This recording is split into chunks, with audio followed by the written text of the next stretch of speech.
धनतेरस की पौराणिक कथा। जय श्री कृष्णा। राधे राधे। आप सभी श्रोताओं को धनतेरस की हार्दिक शुभकामनाएं। आप सभी पर माता लक्ष्मी की कृपा सदैव बनी रहे। कार्तिक मास कृष्ण पक्ष की त्रयोदशी तिथि को धनतेरस का पावन पर्व मनाया जाता है। इस दिन देवी लक्ष्मी, कुबेर और भगवान धन्वंतरी की पूजा अर्चना की जाती है। धन त्रयोदशी को धनतेरस या धन त्रयोदशी के नाम से भी जाना जाता है, क्योंकि इसी दिन आयुर्वेद के भगवान धन्वंतरी जी का आविर्भाव इस धरातल पर हुआ था। इसलिए इस दिन को स्वास्थ्य, आरोग्य और सुखकारी के लिए भी अत्यंत महत्वपूर्ण माना गया है। इस दिन भगवान धन्वंतरी की पूजा आराधना करनी चाहिए। आज मैं आपको धनतेरस की पौराणिक कथाएं सुनाने जा रही हूँ। इसमें 3 कथाएं प्रमुख हैं, जो अलग अलग रूप और आशीर्वाद को प्रदान करती है। ऐसा माना जाता है कि इस दिन भगवान धन्वंतरी समुद्र मंथन के समय अमृत कलश लेकर प्रकट हुए थे। इसीलिए धनतेरस के दिन बर्तन खरीदने की परंपरा होती है। पूजा करने से आरोग्य सुख की प्राप्ति होती है। धन्वंतरी भगवान विष्णु भगवान के अंशावतार माने जाते हैं और संसार में चिकित्सा विज्ञान के विस्तार और प्रसार के लिए ही भगवान विष्णु का अवतार हुआ था। इस दिन भगवान धन्वंतरी की अपार कृपा प्राप्त होती है और जीवन में कभी भी धन की कमी का सामना नहीं करना पड़ता है। माना जाता है कि इस दिन पूजा के दौरान धनतेरस की कथा को पढ़ने या सुनने से शुभ फल की प्राप्ति होती है। जीवन के सभी दुख दर्द दूर हो जाते हैं और सुख की कामना रखने वाले भक्तगण कमेंट में जय माता लक्ष्मी लिखते हुए वीडियो को लाइक करके कथा का रसपान करें। तो सबसे पहले आप सुनेंगे धन प्रदान करने वाली माता लक्ष्मी की कथा। पौराणिक कथा के अनुसार एक बार भगवान विष्णु ने अपने धाम से निकलकर धरती लोक पर जाने का विचार किया और जब उन्होंने इसकी तैयारी की तो माता लक्ष्मी उनसे कहने लगी, हे स्वामी, आप कहाँ जा रहे हैं? तब भगवान विष्णु ने कहा, हे देवी लक्ष्मी, हम धरती लोक पर भ्रमण करने जा रहे हैं। भगवान विष्णु की बात सुनने के बाद माता लक्ष्मी ने भगवान विष्णु को भी उन्हें साथ ले जाने के लिए कहा। माता लक्ष्मी की बात सुनने के बाद भगवान विष्णु बोले कि हे देवी लक्ष्मी, तुम मेरे साथ चल सकती तो हो, लेकिन एक शर्त है कि तुम धरती पर पहुंचकर दक्षिण दिशा की तरफ नहीं देखोगी।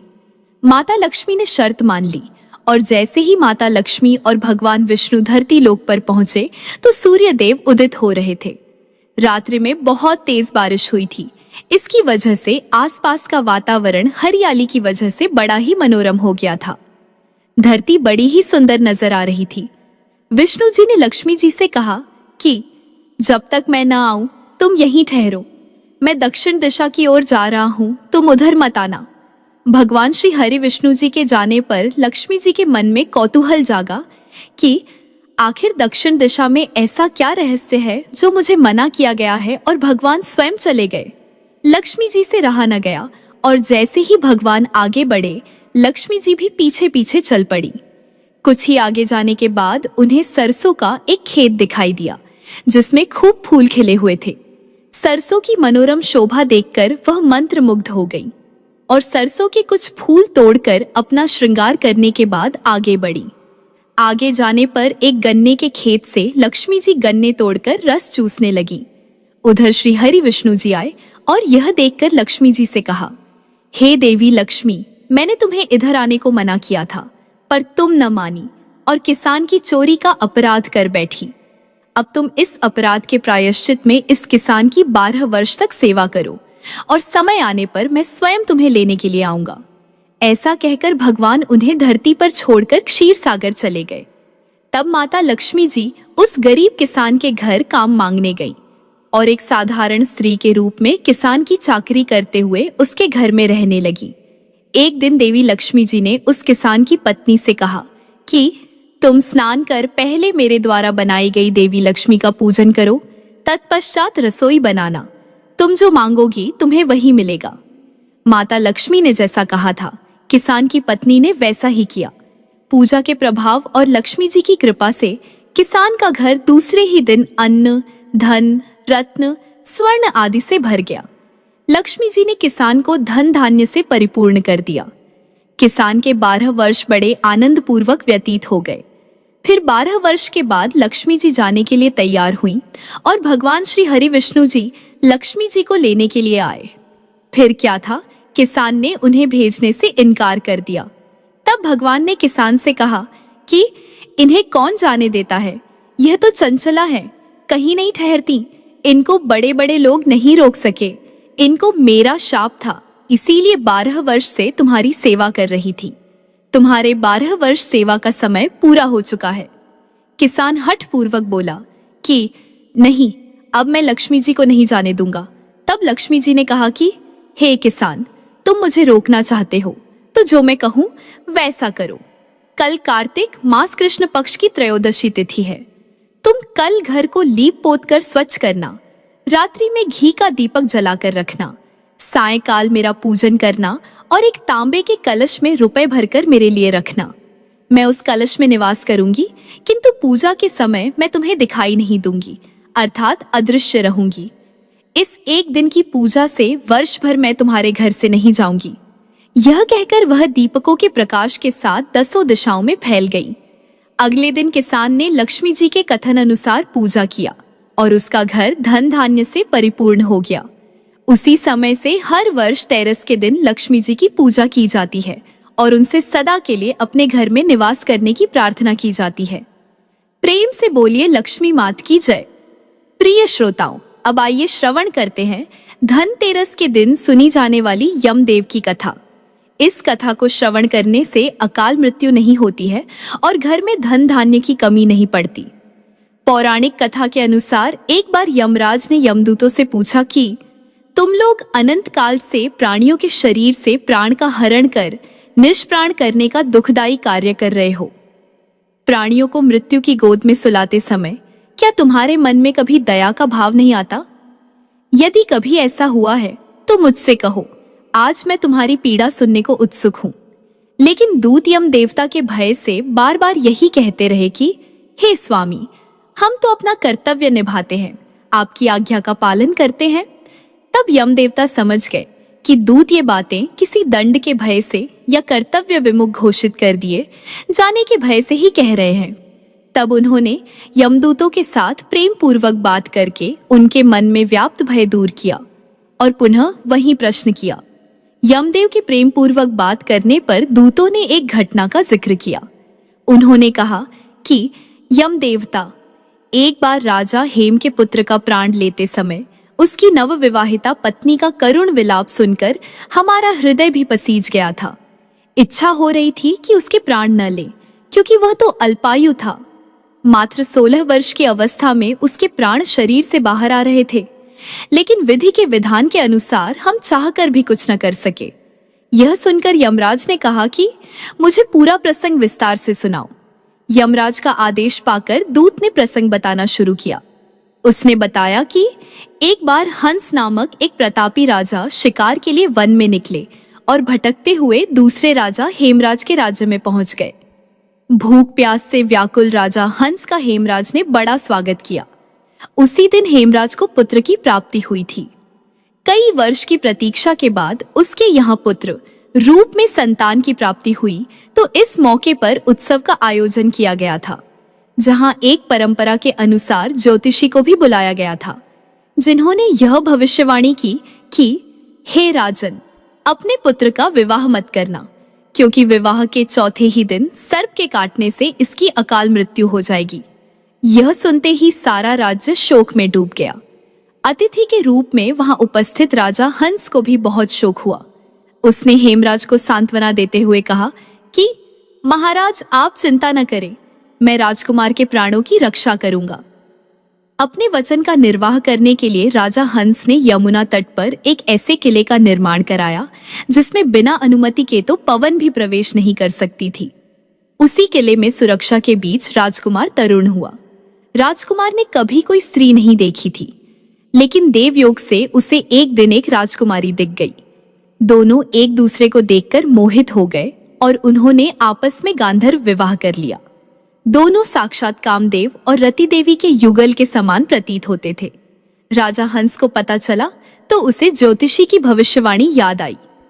हंस और राजा हेमराज दोनों ने ही विधि के विधान को बदलने का निश्चय किया। विवाह के चौथे दिन मुझे उसके प्राण हरण के लिए जाना था और मैं अपना कर्तव्य पूरा करने पहुंचा। उन लोगों ने भांति भांति के यत्न किए ताकि मेरा प्रवेश न हो सके, और चौथा दिन बीत जाए, पर आपके प्रताप से आपके दूतों का प्रवेश कहीं कोई रोक ही नहीं सकता। दूत ने कहा कि मैंने उसके प्राण हर लिए। जहां कुछ पल पूर्व तक उत्सव का वातावरण था, वहां चीख पुकार मच गई। नवविवाहिता राजकुमारी तो ऐसा दारुण विलाप कर रही थी कि मेरा कठोर मन भी उसे सुनकर विचलित हो गया। हे महाराज, मैं स्वयं भी रोने लगा, परंतु कर्तव्य की डोर से बंधा होने के कारण मैं विवश होकर वहां से उसके प्राण लेकर चला आया। इतनी कथा सुनाकर यमदूत चुप हो गया और वहां एकदम से शांति हो गई। स्वयं यमराज भी इसे सुनकर भावुक हो गए। कुछ देर चुप रहने के बाद बोले, यमदेव बोले, तुम्हारी इस करुण कथा को सुनकर मैं भी विचलित हो गया हूं, पर क्या करूं? विधाता ने मुझे यही उत्तरदायित्व सौंपा है। विधि के विधान की रक्षा के लिए हमें यह कार्य करना ही होता है, अन्यथा पृथ्वी पर असंतुलन हो जाएगा। यह सुनकर दूत ने साहस करके पूछा, महाराज, आपकी बात सर्वथा सत्य है। यदि प्राणियों के प्राण न हरे गए तो पृथ्वी पर स्थान ही नहीं बच जाएगा। उसकी संपदा एक दिन में ही समाप्त हो जाएगी। परंतु हे महाराज, क्या यह नहीं हो सकता कि किसी के भी प्राण असमय न लिए जाए? उस राजकुमार की अवस्था तो मात्र 16 वर्ष की थी। उसने अपना जीवन देखा ही नहीं था। यदि उसे जीवन में कुछ वर्ष मिल जाते और वह जीवन के सुखों का उपभोग करने के उपरांत काल कवलित होता तो संभवतः ऐसा दुख न होता। क्या ऐसा कोई उपाय नहीं हो सकता जिससे प्राणी असमय मृत्यु के शिकार न हो पाए? आप इतना तो कर ही सकते हैं। कृपया ऐसा उपाय बताइए जिससे प्राणियों को अकाल मृत्यु न भोगनी पड़े। इस पर यमराज ने कहा, तुम उचित कहते हो, इसका एक रास्ता मैं बताता हूँ। यमदेव ने कहा कि जो प्राणी कार्तिक कृष्ण पक्ष की त्रयोदशी की रात में मेरा पूजन करके दीपमाला से दक्षिण दिशा की ओर मुंह वाला दीपक जलाएगा, उसे कभी अकाल मृत्यु का भय नहीं रहेगा। साथ ही दीपक जलाते समय उस जीव को जीवन भर धर्म मार्ग पर चलने का वचन भी देना होगा। जो ऐसा करेगा उसे कभी भी अकाल मृत्यु नहीं होगी। वह समस्त सुखों का उपभोग करने के उपरांत ही मृत्यु को प्राप्त होगा। मान्यता है कि तब से ही कार्तिक कृष्ण पक्ष की त्रयोदशी यानी कि धनतेरस के दिन यमराज की पूजा का विधान शुरू हुआ। मान्यता है कि इस दिन यम देवता की पूजा करने से और जो दीप जलाया जाता है, जिसे यम दिया कहते हैं, इससे घर परिवार में किसी की भी अकाल मृत्यु नहीं होती। धनतेरस के दिन माँ लक्ष्मी जी और धनवंतरी भगवान के अलावा कुबेर देवता की भी पूजा की जाती है। और कुबेर देवता की कथा के अनुसार पूर्व जन्म में कुबेर भगवान एक गुणनिधि नाम के गरीब ब्राह्मण हुआ करते थे। बचपन में उन्होंने अपने पिता से धर्मशास्त्र की शिक्षा प्राप्त की, लेकिन गलत संगत में आने के कारण उन्हें जुआ खेलने और चोरी की लत लग गई। गुणनिधि की इन हरकतों से परेशान होकर उनके पिता ने एक दिन उन्हें घर से बाहर निकाल दिया।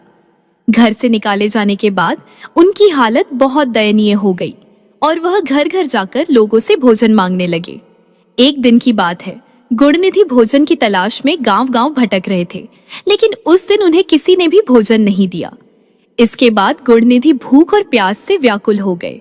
भूख और प्यास के कारण गुणनिधि भटकते भटकते जंगल की ओर निकल पड़े। जंगल में पहुंचने पर उन्हें कुछ ब्राह्मण भोग की सामग्री ले जाते हुए दिखाई दिए। भोग की सामग्री को देखकर गुणनिधि की भूख और भी ज्यादा बढ़ गई और खाने के लालच में वह ब्राह्मणों के पीछे पीछे चल दिए। ब्राह्मणों का पीछा करते करते गुणनिधि एक शिवालय में अर्थात शिव जी के मंदिर में आ पहुंचे, जहां उन्होंने देखा कि ब्राह्मण भगवान शिव जी की पूजा कर रहे थे और भगवान शिव को भोग अर्पित कर रहे थे। इस प्रकार वे ब्राह्मण भोग अर्पित करने के साथ ही भजन कीर्तन में मग्न हो गए। गुणनिधि मंदिर में जाकर भोजन चुराने की ताक में बैठ गए। उन्हें भोजन चुराने का मौका रात में तब मिला जब भजन कीर्तन समाप्त कर सभी ब्राह्मण सो गए थे।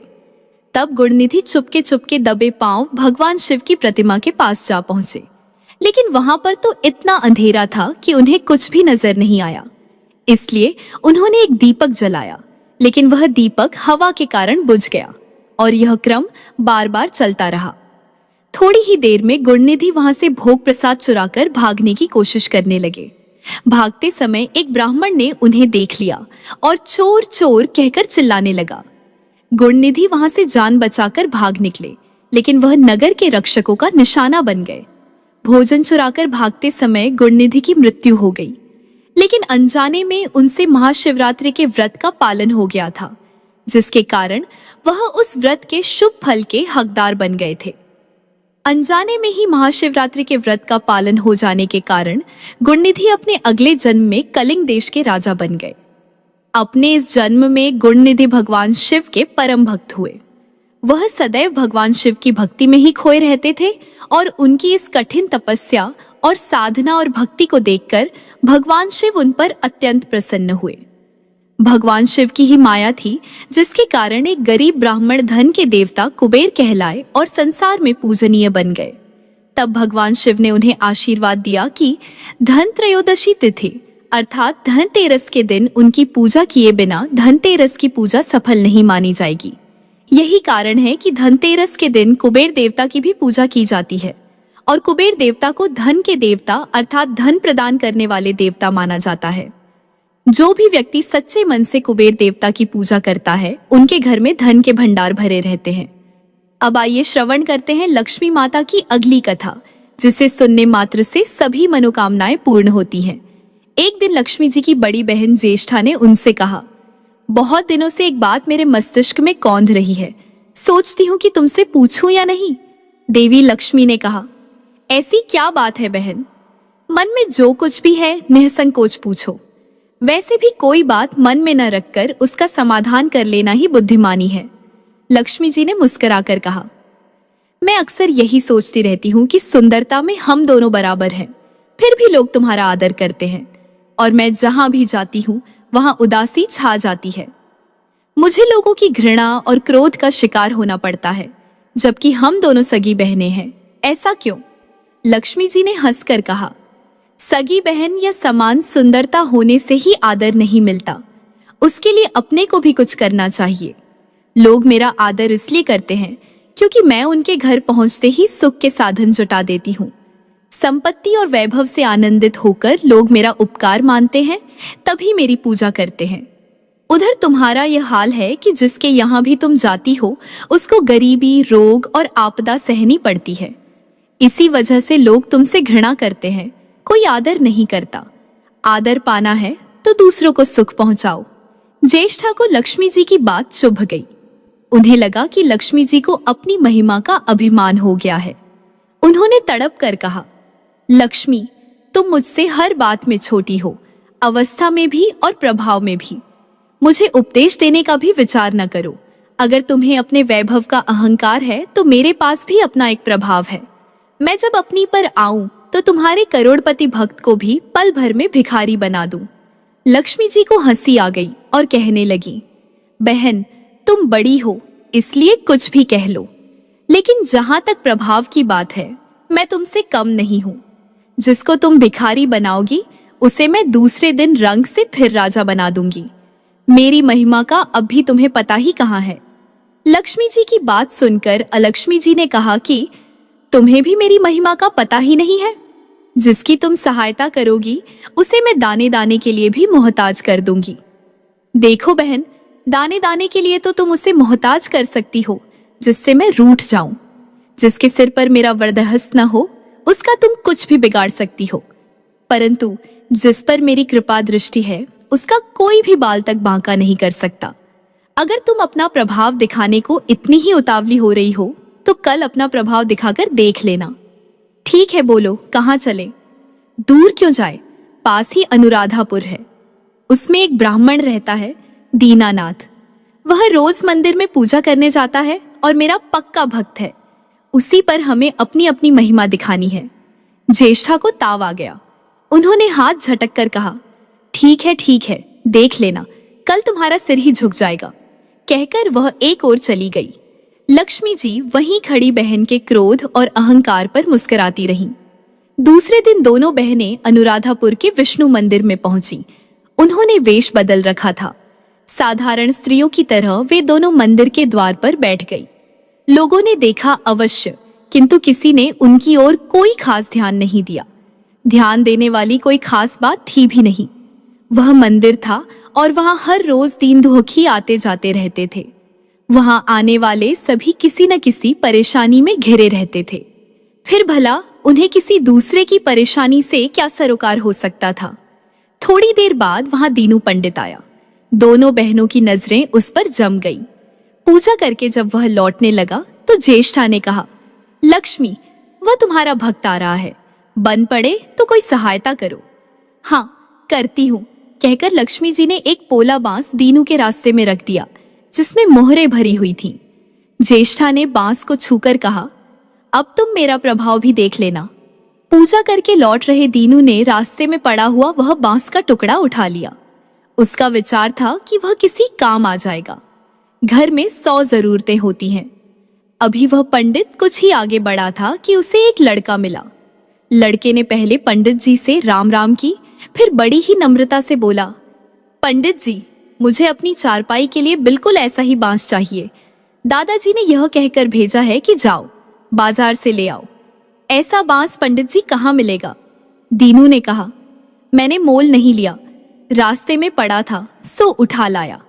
लो, तुम्हें जरूरत है तो तुम ही रख लो, वैसे बाजार में 1 रुपये से कम का नहीं है। लड़के ने चवन्नी देते हुए कहा, मगर मेरे पास तो यह चवन्नी ही है पंडित जी। अभी तो आप इसे ही रखिए, बाकी 12 आने शाम को दे जाऊंगा। पंडित जी खुश थे कि बिना किसी हील हुज्जत के रुपया कमा लिया। दीनू पंडित ने चवन्नी लेकर बांस लड़के को दे दिया और वह चवन्नी अपनी डोलची में रख दी। मंदिर के पास खड़ी दोनों देवियां यह सारी लीला देख रही थीं। ज्येष्ठा ने कहा, लक्ष्मी, देखा तुमने, तुम्हारी इतनी सारी मोहरें मात्र एक चवन्नी में बिक गई। और अभी क्या, यह चवन्नी भी तुम्हारे भक्त के पास नहीं रुकेगी। चलो उसके पीछे चलते हैं और देखते हैं कि क्या होता है। दोनों बहनें दीनू के पीछे पीछे चलने लगी। एक तालाब के पास दीनू ने डोलची रख दी और कमल के फूल तोड़ने लगा। उसी बीच एक चरवाहे का लड़का आया और डोलची में रखी हुई चवन्नी लेकर भाग गया। दीनू को पता ही नहीं चला। फूल तोड़कर वह अपने घर चलने लगा। इतने में वही लड़का आता हुआ दिखाई दिया जिसने चवन्नी देकर उससे बांस ले लिया था। करीब आकर वह बोला, पंडित जी, यह बांस तो बहुत वजनी है। दादाजी ने कहा है कि कोई हल्का बांस चाहिए, इसकी चारपाई ठीक न होगी। यह लीजिए, आप अपना बांस वापस ले लीजिए। कहकर उसने बांस पंडित जी के हवाले कर दिया। दीनू ने बांस ले लिया, लेकिन चवन्नी तो डोलची में थी ही नहीं। तब उसने कहा, बेटा, चवन्नी तो कहीं गिर गई, तुम मेरे साथ घर चलो, वहां दूसरी दे दूंगा। इस समय मेरे पास एक भी पैसा नहीं है। तब आप जाइए, मैं शाम को आकर घर से ले लूंगा। यह कहकर लड़का अपनी राह लौट गया। बांस फिर से पंडित जी के ही पास आ गया और लक्ष्मी जी हौले से मुस्कुराईं। उनको इस प्रकार मुस्कुराते देखकर ज्येष्ठा मन ही मन में जल उठी। वह बोली, अभी तो खेल शुरू ही हुआ है, देखती चलो कि मैं इसे कैसे तिगनी का नाच नचाती हूँ। दीनू बेचारा इन सब बातों से बेखबर अपनी ही धुन में आगे बढ़ा चला जा रहा था। उसे क्या पता था कि वह शतरंज का मोहरा बना हुआ है। वह तो धूप छांव की भांति दोनों बहनों का प्रभाव सहता चुपचाप चला जा रहा था। आगे चलकर गांव का एक अहीर मिला। उसने दीनू को चवन्नी वापस करते हुए बताया, पंडित जी, मेरा लड़का आपकी डोलची से यह चवन्नी उठा लाया था। वह बड़ा ही शैतान है। मैं आपकी वही चवन्नी लौटाने आया हूँ। हो सके तो उस शैतान को माफ कर दीजिएगा। दीनू ने आशीर्वाद देकर चवन्नी ले ली और प्रसन्न मन से उस लड़के को पुकारने लगा जो शाम को घर आकर चवन्नी लेने की बात कहकर लौटा जा रहा था। आवाज सुनकर लड़का लौट आया। अपनी चवन्नी वापस पाकर वह भी प्रसन्न हो गया। दीनू पंडित निश्चिंत मन से घर की ओर बढ़ने लगा। उसके एक हाथ में पूजा की डोलची थी और दूसरे में वही 5 हाथ का लंबा बांस। राह चलते दीनू पंडित सोच रहा था, बांस तो काफी वजनी है तो मजबूत भी होगा क्योंकि ठोस है। इसे दरवाजे के छप्पर में लगा दूंगा, कई साल के लिए बल्ली से छुटकारा मिल जाएगा। ज्येष्ठा को उसके विचार पर क्रोध आ गया। लक्ष्मी जी के प्रभाव से दीनू को लाभ होता देख वह मन ही मन बुरी तरह जली जा रही थी। जब उन्होंने देखा कि पंडित का घर करीब आ गया है तो कोई उपाय न पाकर उन्होंने दीनू को मारने डालने का विचार किया।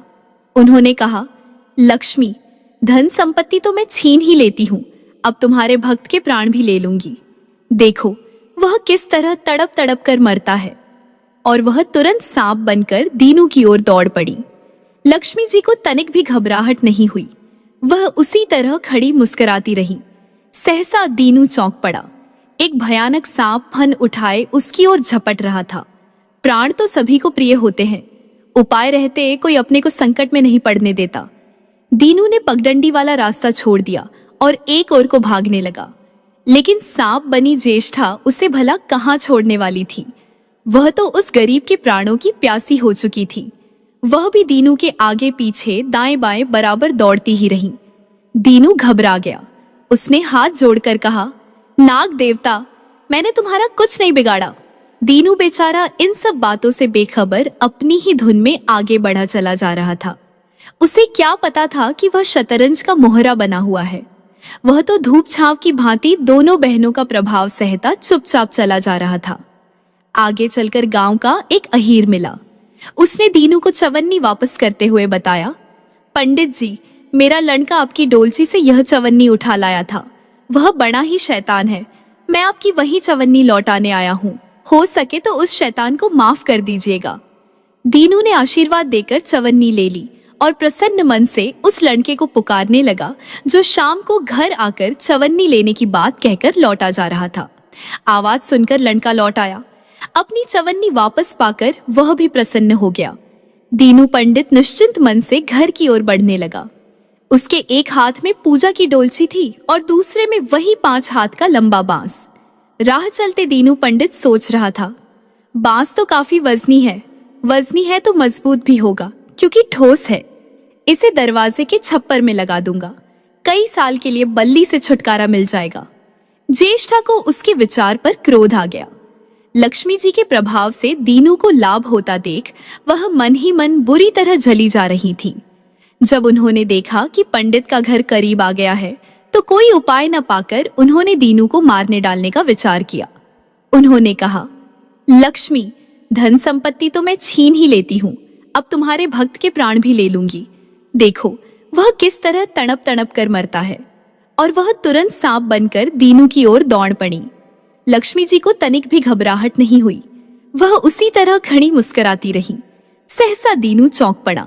एक भयानक सांप फन उठाए उसकी ओर झपट रहा था। प्राण तो सभी को प्रिय होते हैं, उपाय रहते कोई अपने को संकट में नहीं पड़ने देता। दीनू ने पगडंडी वाला रास्ता छोड़ दिया और एक ओर को भागने लगा, लेकिन सांप बनी ज्येष्ठा उसे भला कहाँ छोड़ने वाली थी। वह तो उस गरीब के प्राणों की प्यासी हो चुकी थी।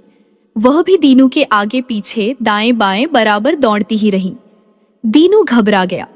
उसने हाथ जोड़कर कहा, नाग देवता, मैंने तुम्हारा कुछ नहीं बिगाड़ा। शांति से अपनी राह लौट जाओ। आखिर क्यों मुझ गरीब के पीछे पड़े हो? व्यर्थ में किसी ब्राह्मण को सताना अच्छी बात नहीं है। लेकिन वह नाग तो ज्येष्ठा का रूप था, जो दीनू को किसी भी तरह डसना चाहता था। प्रार्थना पर कुछ भी ध्यान न देकर वह सांप एक बार की फुफकारता हुआ झपट पड़ा। जब दीनू ने देख लिया कि बिना संघर्ष किए अब जान नहीं बचेगी, तो उसने प्राण रक्षा के लिए भरपूर जोर लगाकर वही बांस सांप के ऊपर दे मारा। धरती से टकराते ही बांस के 2 टुकड़े हो गए और उसके भीतर भरी हुई मोहरें खन खनाकर बिखर गई, जैसे लक्ष्मी हंस रही हो। दीनू के मुंह से हैरतपूर्ण चीख सी निकली। अरे! थोड़ी देर के लिए वह ठगा सा खड़ा आंखें फाड़े उन मोहरों की ओर देखता रहा। एक पल के लिए तो वह सांप को भूल ही गया, परंतु फिर जैसे उसे झटका सा लगा। सांप का ध्यान आते ही उसने उसकी ओर गर्दन घुमाई तो देखा कि बांस की चोट से सांप की कमर टूट गई है और वह लहूलुहान अवस्था में झाड़ी की ओर भागा जा रहा है। दूसरे क्षण वह मोहरों पर लौट गया और कहने लगा, तेरी जय हो लक्ष्मी माता। जीवन भर का दारिद्र्य आज दूर हो गया। तेरी महिमा कौन जान सकता है। चलो अब घर में बैठकर तुम्हारी पूजा आरती करूंगा। और फिर जल्दी जल्दी उसने सारी मोहरें अंगोछे में बांध दी और लंबे लंबे कदमों से घर की ओर चल दिया।